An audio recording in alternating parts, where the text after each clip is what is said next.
అందరికీ నమస్కారం అండి. మన నర్సీపట్నంలో మహాశివరాత్రి సందర్భంగా భక్తులకి అన్ని ఏర్పాట్లు చేస్తున్నాం.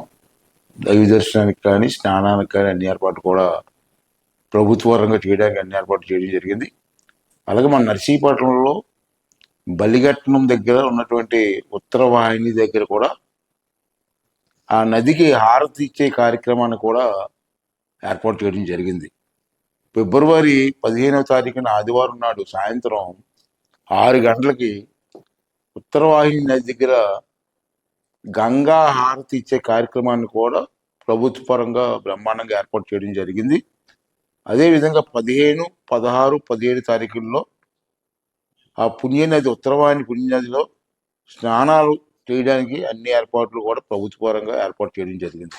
అంచేత 16వ తేదీ నాడు స్నానంలో పూజలు కూడా పూర్తయిన పిదప భక్తులకి అల్పాహార విందులు కూడా ఏర్పాటు చేశాం. ఉదయం పూట ముందు రోజు సాయంత్రం హారతి కార్యక్రమం ఉంటుంది. ఆ రాత్రి మీరు జాగారం చేస్తారు.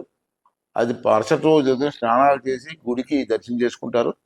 దర్శనం అయిన తర్వాత పాకలపాడు గురువు గారి ఆశ్రమంలో అల్పాహార విందు కూడా ఉదయం పూట ఏర్పాటు చేసాం.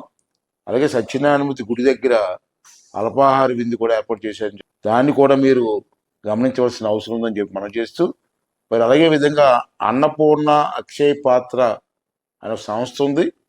ఆ స్వచ్ఛంద సంస్థలు దాతలు కూడా ముందుకు వస్తున్నారు.